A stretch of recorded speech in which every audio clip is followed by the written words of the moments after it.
Cover story में बात उस कट्टरता की जिसे हराना बेहद जरूरी हो गया। इसलिए जरूरी हो गया क्योंकि अब इसके मुंह इंसानी खून लगता जा रहा है। पश्चिम बंगाल में कुछ मुस्लिम युवकों ने एक हिंदू युवक का सिर तन से जुदा कर दिया, वो भी सिर्फ इसलिए क्योंकि इस हिंदू युवक के चलते उन्हें फुटबॉल मैच में हार का सामना करना पड़ा।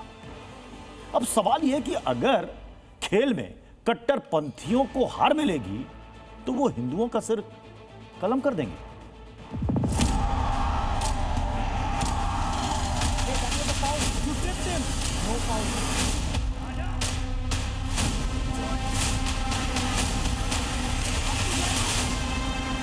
जो इंसिडेंट हुआ उसमें जीरो टॉलरेंस मान के चलिए।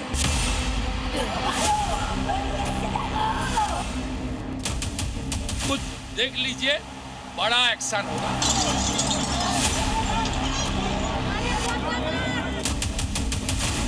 इतना कमजोर है सरकार नहीं है, इतना कमजोर नहीं है मान के चलिए। गुंडागर्दी करेगा तो गुंडा कानून उसके ऊपर लागू होगा। महिलाएं गुस्से से पागल हो रही, तोड़ फोड़ कर रही। इधर आक्रोशित भीड़ का हुजूम सुरक्षा कर्मियों से उलझ रहा है। इस गुस्से और हंगामे की वजह है 17 साल के प्रोसेनजीत नाम के एक युवक की हत्या। 3 मुस्लिम युवकों ने प्रोसेनजीत के साथ हुए एक विवाद के बाद चाकू से उसका सर तन से जुदा कर दिया। इस जघन्य हत्याकांड के तीनों आरोपियों को पुलिस ने हिरासत में ले लिया। तीनों नाबालिग हैं। पुलिस जब उन्हें मेडिकल कराने के लिए अस्पताल लेकर पहुंची तो आक्रोशित भीड़ ने अस्पताल को घेर लिया। भीड़ से बचने के लिए आरोपियों ने खुद को अस्पताल के एक कमरे में बंद कर लिया। तीनों आरोपी अस्पताल के एक बेड के नीचे छिप गए। बाहर खड़ी भीड़ खिड़की से आरोपियों पर हमला करने की लगातार कोशिश कर रही थी। चारपाई को धक्का मार रही थी और खून के बदले खून की मांग कर रही थी। সেই ছেলেটা খেলে এসে জিতেছে, ফোন করে তাকে ডেকে ফোন করেছে।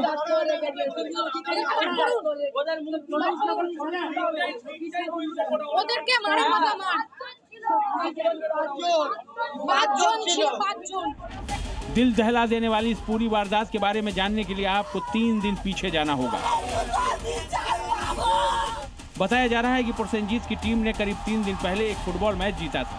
इस जीत के बाद मैदान पर ही विरोधी टीम के कुछ मुस्लिम लड़कों के साथ प्रोसेनजीत की बहस हो गई। उन लड़कों ने प्रोसेनजीत को देख लेने की धमकी दी थी। आरोप है कि उसी बात का बदला लेने के मकसद से सोमवार को प्रोसेनजीत और उसके एक दोस्त को उन तीनों लड़कों ने एक जगह मिलने के लिए बुलाया। उनके पहुंचते ही प्रोसेनजीत पर धारदार हथियार से हमला कर उसकी गर्दन रेत दी गई। इस वारदात के बाद पूरे इलाके में तनाव फैल गया। अब लोग शुभेंदु सरकार से इंसाफ की गुहार लगा रहे हैं। মাননীয় মুখ্যমন্ত্রী শুভেন্দু অধিকারী মহাশয়কে বলছি, এরকম হিন্দুদের উপরে দিনের পর দিন হচ্ছে। আপনিও তাহলে বুধবার যখন মঙ্গলবার যখন সূর্য পুড়ে যাচ্ছেন, তাহলে বুধবার কি বৃহস্পতিবার আপনি এখানে এসে ব্যাপারটা বুঝুন। इलाके के सांप्रदायिक और सामाजिक संतुलन को बनाए रखने के लिए प्रशासन ने मौके पर भारी पुलिस बल की तैनाती कर दी है। फिलहाल हालात काबू में हैं, लेकिन तनाव बरकरार है। बारुईपुर में एक 17 साल के लड़के का मर्डर हुआ है।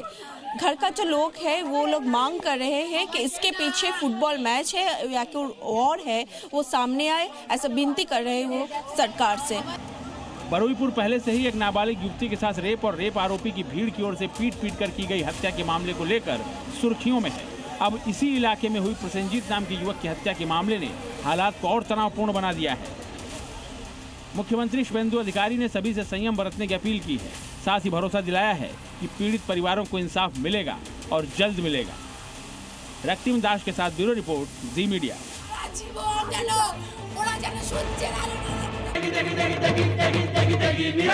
MDH की देगी मिर्च, देगी मिर्च का तड़का, अंग अंग फड़का। MDH की देगी मिर्च।